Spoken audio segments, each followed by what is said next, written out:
Hello, ఈరోజు మామిడి కొరకు వచ్చేసి నేను ఒక మంచి మజ్జిగ చేస్తున్నాను. మజ్జిగ కావాల్సినటువంటి ఇంగ్రీడియంట్స్ వచ్చేసి కొత్తిమీర, అల్లం ముక్క, చిన్న మిరపకాయ, అల్లం ముక్క, కొత్తిమీర అవన్నీ మిక్స్లో వేసాను. కాస్త సరిపడా ఉప్పు వేస్తున్నాను.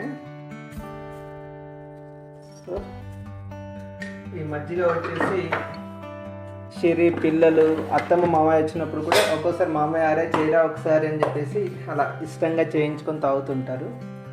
దీన్ని బ్రాండెడ్ మజ్జిగ అంటుంటాను నేను సహజంగా. చాలా బాగుంటుందండి, ఒకసారి మీరు కూడా ట్రై చేయండి. ఇలా మిక్స్ అయిన తర్వాత ఒకసారి స్మెల్ చూస్తే కూడా చాలా బాగా అనిపిస్తుంది. సో దీంట్లో నా కొలత ఏంటంటే గ్లాస్కి వచ్చేసి ఒక 2 చెంచాలు వేస్తుంటాను మజ్జిగ.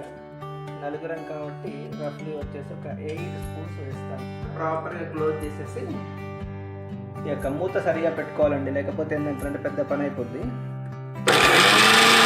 ఒక 4 గ్లాసులు పట్టేటంత ఒక పాత్ర తీసుకున్నాను. సో 4 గ్లాసుల కొలత ఉండాలి కదా, అదే కొలతగా నేను వచ్చేసి వాటర్ పోస్తాను చూడండి. సో ఫస్ట్ దీంట్లో వాటర్ వేస్తాను.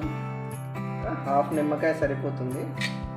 మజ్జిగ ఆల్రెడీ కొంచెం పుల్లగా ఉంటుంది కదా, సో పుల్లటి మజ్జిగ తింటే బాగుంటుంది ఇది. సో నిమ్మకాయ కూడా పిండేసుకొని సో ఇలా ప్రాపర్గా మిక్స్ చేసుకొని గ్లాసెస్లో పోస్తున్నాను. గాజు గ్లాసుల్లో పోసుకుంటే చాలా బాగుంటుంది చూడడానికి.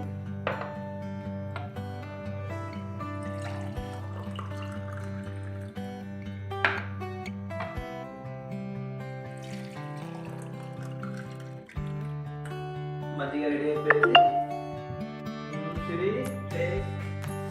వావ్ బావా, థ్యాంక్ యూ. చాలా ఎమ్మిగా కనిపిస్తుంది మజ్జిగ. రా వచ్చేసి కూర్చో తాగేద్దాం ఇద్దరం.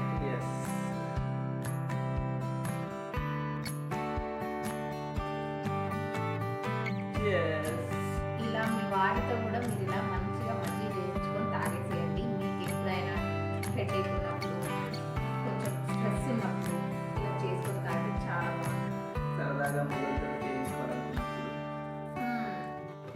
నేనైతే వారానికి 3 days ఖచ్చితంగా మజ్జిగ మా వారితో చేయించుకొని తాగుతాను. చాలా బాగా చేస్తారండి, చాలా ఎమ్మీగా ఉంది. థ్యాంక్ యూ బావా. Thank you.